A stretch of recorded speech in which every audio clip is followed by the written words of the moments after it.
Hello everyone, welcome to my channel. আপোনালোকে সবেই জানে টেট পৰীক্ষাত বহিবলৈ হলে আপুনি বিএড কমপ্লিট কৰিব লাগিব আইদাৰ ডিএলএড কমপ্লিট কৰিব লাগিব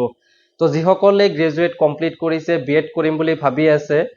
আৰু টেটত চাকৰি কৰিম বুলি ভাবি আছে তেওঁলোকৰ কাৰণে এটো মোস্ট ইম্পৰ্টেন্ট ভিডিও হয় কাৰণ গুৱাহাটী ইউনিভাৰ্চিটিৰ ফালৰ পৰা বিএড এডমিশনৰ কাৰণে অলৰেডি নোটিফিকেশন ডিক্লেৰেশন হৈছে তো ইয়াৰ লাষ্ট ডেট হৈছে 7 July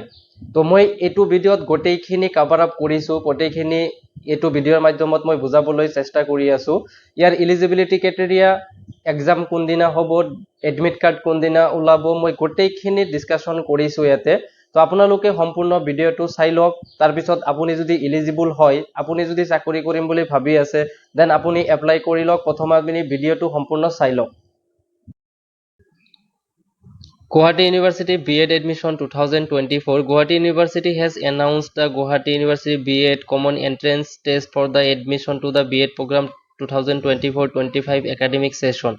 Applications are now open, will be accepted until 7 July 2024. So 2024-25 academic session or karone admission choli ase aru iar last date hoise 7 July 2024.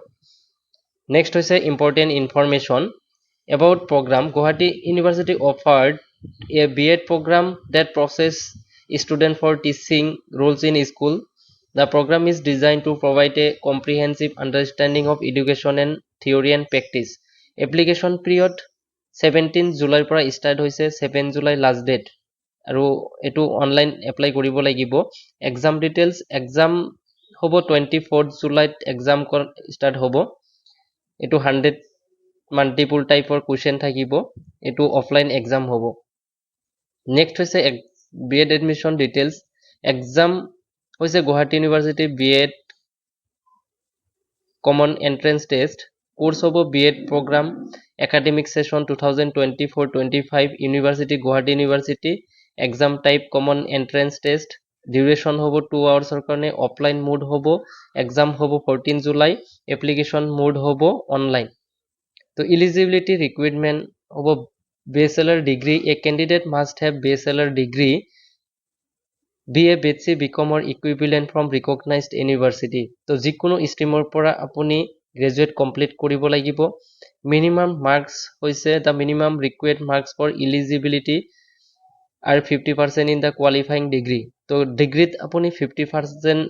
Mark থাকিব লাগিব SC ST OBC ৰ কাৰণে 45% ডিগ্ৰীত percentage হ'ব লাগিব next হৈছে application fees তো application fees ইয়াৰ কাৰণে 2000 pay কৰিব লাগিব অনলাইন কৰাৰ টাইমত নেক্সট হৈছে important dates application opening already start হৈ গৈছে 17 জুনৰ পৰা স্টার্ট হৈছে এপ্লিকেশন ক্লোজিং টু 7 জুলাই হ'ব নেক্সট হৈছে admit card release admit card 10 তাৰিখে ৰিলিজ হ'ব জুলাইৰ 10 তাৰিখে এন্ট্ৰেন্স টেষ্ট হ'ব আপোনাৰ 14 জুলাই 2024 মেৰিট লিষ্ট অফ ডিক্লেৰেশন হ'ব 31 জুলাই তো আপোনাৰ এটো মাহতে গোটেইখিনি কমপ্লিট হ'ব আই থিংক আগষ্টৰ পৰা এডমিশন প্ৰসেস স্টাৰ্ট হৈ যাব ক্লাস স্টাৰ্ট হৈ যাব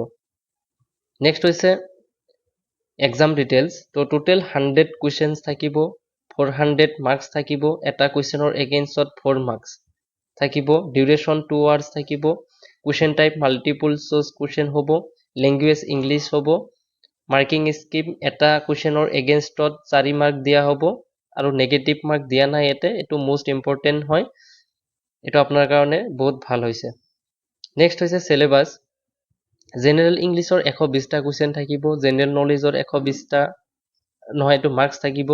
টেষ্ট ৰিজনিং এণ্ড নিউমেৰিকেল এবিলিটিৰ 120 মাৰ্কস কাৰেন্ট ইন্ডিয়ান এডুকেশনৰ কাৰণে 14 মাৰ্কস নেক্সট হৈছে ইয়াৰ এক্সাম সেন্টাৰ গুৱাহাটী নগাঁও নলবাৰী ধুবৰী ৰঙিয়া মৰিগাঁও গোৱালপাৰা তেজপুৰ মঙ্গলদৈ পাঠশালা বিশ্বনাথ চাৰিআলি লখিমপুৰ আৰু বঙাইগাঁও একেটা এক্সাম সেন্টাৰ আছে অল ওভাৰ আসামত তো আৰু যদি কিবা ইনফৰমেশন লাগে আপোনালোকে গুৱাহাটী ইউনিভাৰ্সিটিৰ ৱেবসাইটত যাই ধুনিয়াকে চাব পাৰে তো যিসকলে এতিয়ালৈকে এপ্লাই কৰা নাই বা বিএড কৰিম বুলি ভাবি আছে বা টেট পাস কৰিম বুলি ভাবি আছে তেওঁলোকৰ কাৰণে বহুত ইম্পৰ্টেন্ট হয় আপোনালোকে হুনকালে এপ্লাই কৰি লওক আৰু ভিডিওটো আপোনালোকৰ ফ্ৰেন্ড সাৰ্কলৰ মাজত শেয়াৰ কৰি দিয়ক ভিডিওটো ভাল লাগিলে লাইক কৰি দিব কমেন্ট কৰিবলৈ নাপাহৰিব